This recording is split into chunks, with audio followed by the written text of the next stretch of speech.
We all want something we don't have. A higher paying job, the perfect woman, someone else's glamorous life that's really just as shitty as ours. We dream of escaping to magical places where the grass is greener, the drinks are stronger, places where we could glance in the mirror and maybe see a smile. We travel to someplace far away, to the internet, to another bar searching desperately for what we want, only to look down and see how dry and dead the grass is. The present has become far too difficult for most to stomach, the future even more daunting.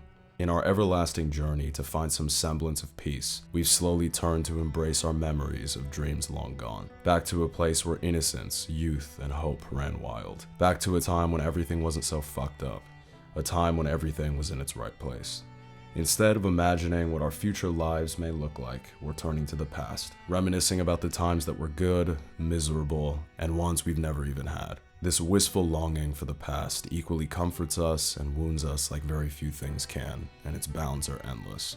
Whether it be the distant familiarity of a smell, a sound, or a memory we wish we could forget or long to relive, we're helpless in escaping the bittersweet waves of nostalgia that break and crash over us all.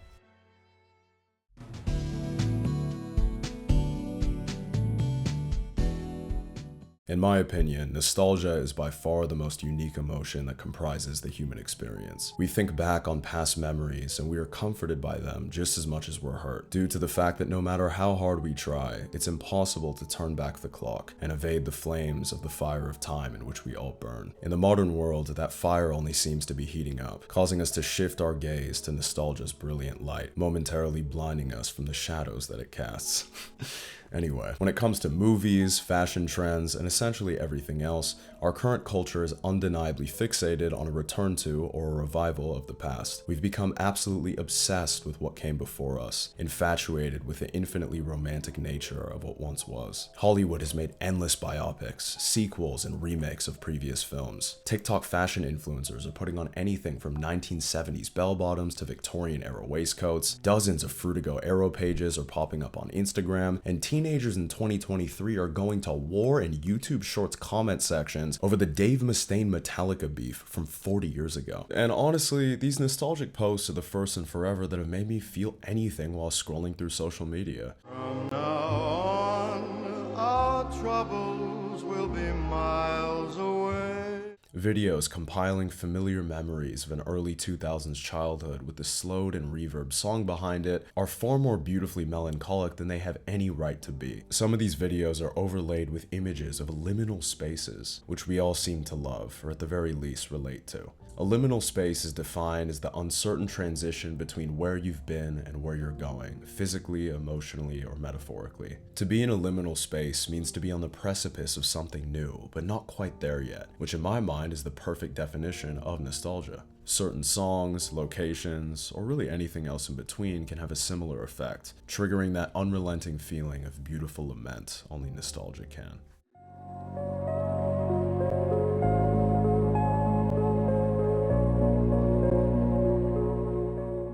Now, nostalgia is certainly not a new development, as past generations always seem to look back on their era through rose-tinted glasses, regardless of the calamitous conditions that they may have endured. Now come here, boy, let Grandpa tell you a story. Okay, Grandpa. The war in Nam was the best time to be alive in history. But Grandpa, didn't your whole platoon burn to death in an enemy napalm strike? I said it was the best! However, the prominence of nostalgia within the current zeitgeist is absolutely unprecedented, which begs the question, why is there such a widespread longing for the past within our culture? Could it be due to our purposefully divisive political hellscape, our barren social lives, or maybe just how everything across the board media-wise is absolutely fucking garbage now?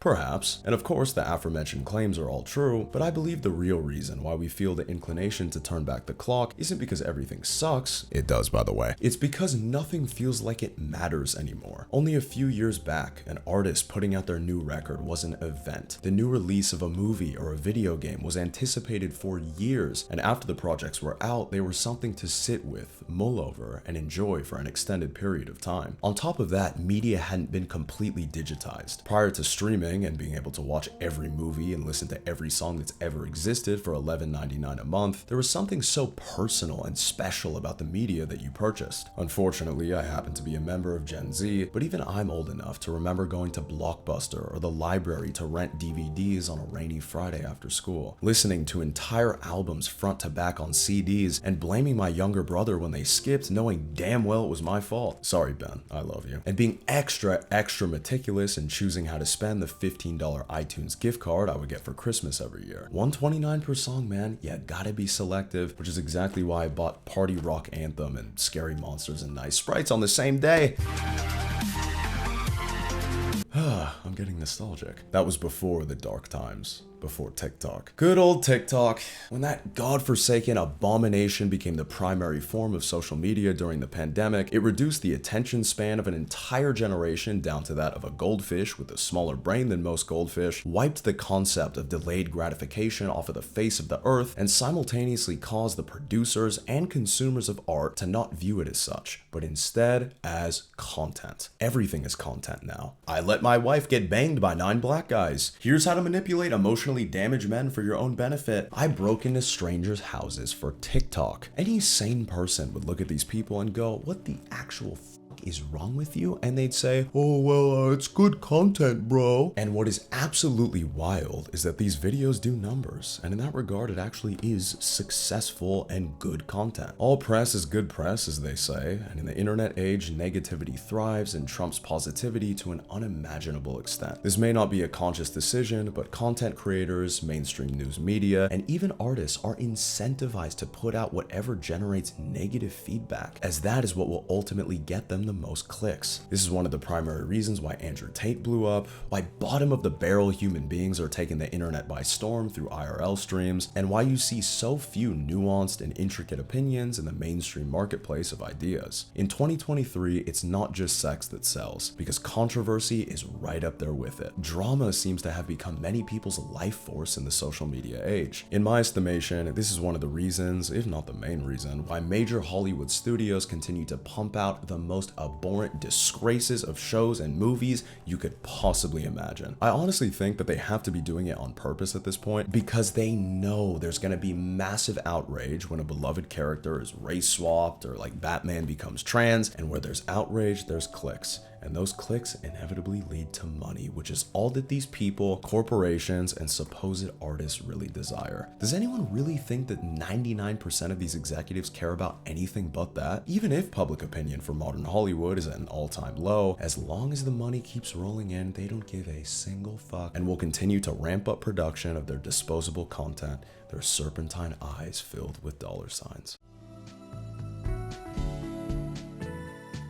This world of content feels so vacuous, empty, and meaningless, not only because of how much of it there is, but because of how fast content comes and goes. No matter how seemingly impactful or extreme an event is, when it's as ephemeral as most content is, how can anybody really give a shit? Taking this into consideration, it's genuinely remarkable how most artists are active participants in this content creation culture. If you do partake, not only will you be creating art of zero substance whatsoever, you will fall out of the sphere of relevance before you can say algorithm, because that's exactly how the algorithm works. It garners what the new hot trend is, pushes the hell out of it for maybe 2 months tops, then it finds the next best thing and does the same with it. This is left shallow, superficial, insecure, unfulfilled clout demons, artists chasing trends instead of authenticity, completely void of taking risks and creating art that is true to them, and they wonder why their time in the sun barely lasts for 15 seconds. I believe that most of us know this, and as a result are absolutely repulsed by the state of the modern world, and of course are deeply saddened by it. Maybe a year ago I would have said our culture has stagnated, but I can confidently say that we're absolutely regressing in nearly every way. And when the future carries nothing but doom, gloom, and hopelessness, there's nothing to do but turn to the past for some much needed solace. Ah, the past. Simpler times where carefree optimism ran wild as we drank from the infinite well of excitement.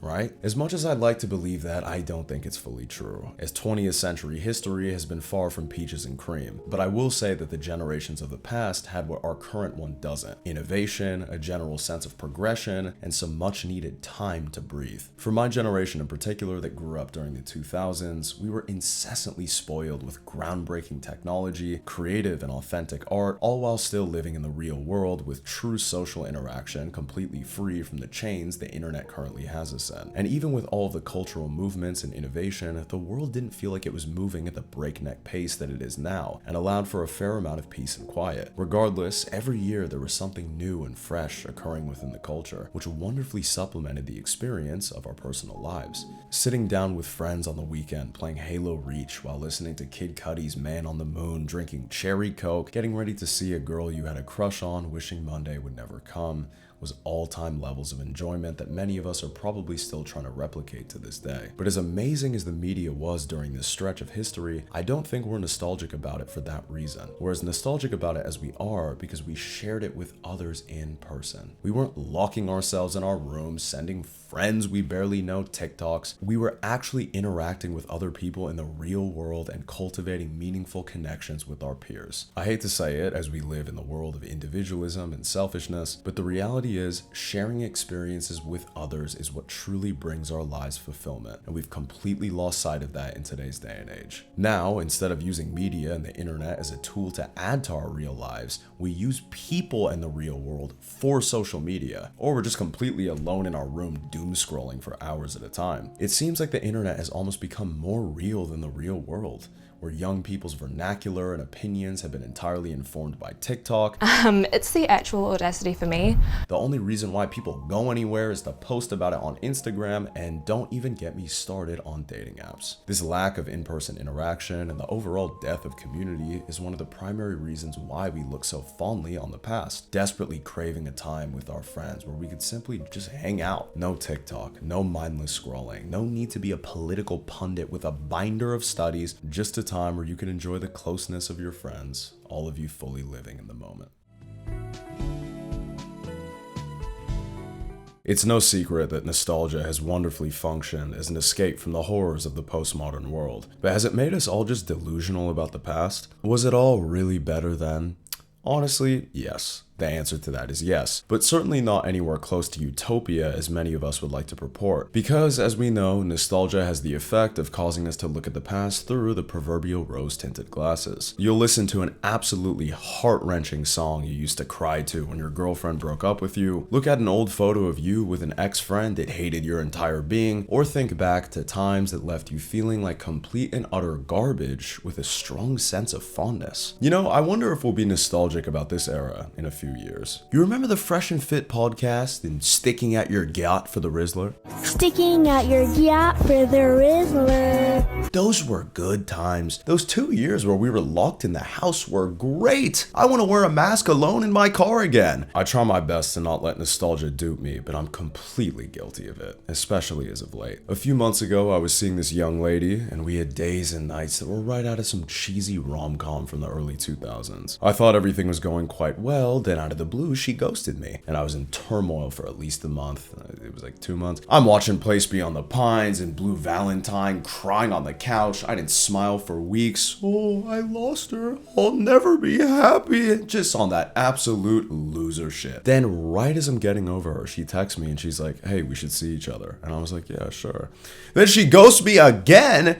And those next couple weeks weren't the easiest, I'll tell you that much. But when I think back on our time together, I'm totally nostalgic about it. All I can think about is when we held hands walking around my neighborhood and how wonderfully picturesque that morning was. Even though I couldn't sleep the night before because being in her presence was too exciting for me to shut my fucking eyes. And of course, the inevitable sorrow follows the joy when I look back because she's gone now. But as soul-crushing as it is, all in all, it's a pleasant pain. And I believe the reason for this is because I've endured the misery I felt in that past moment. And because of that, tapping back into it every now and then makes me feel all of those immensely powerful emotions I had in that past moment without them truly affecting affecting me like they did months back. This goes back to what I was saying about the past feeling like it really mattered comparatively to the present day. What triggers nostalgia and what allows us to look back on our lives with wistful longing really doesn't have to do with if it was good or bad or not. I mean, for fuck's sake, I've seen videos of people having nostalgia for Fortnite, but for those kids in 2019, that shit meant something to them. It was personal. They had a connection to it.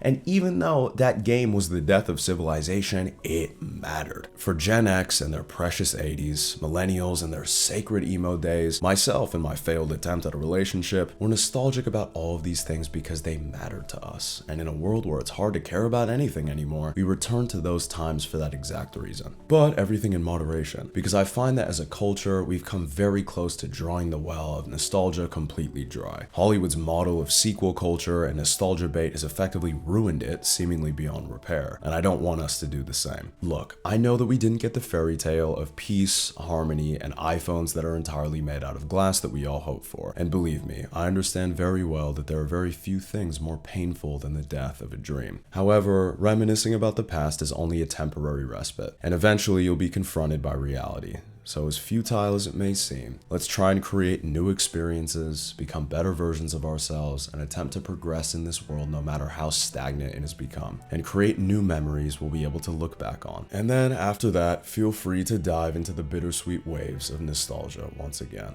Speaking of which, my favorite meal when I was a kid was pasta with garlic, olive oil, and salt. And my favorite movie was Star Wars Episode 2: Attack of the Clones. In college, I drank more cheap whiskey than I would like to admit, in an attempt to run from my problems that did nothing but exacerbate them. But today I'll enjoy the pain, the comfort, and dreams long gone. After all, I'm feeling quite nostalgic. Bye bye everybody, have a lovely night.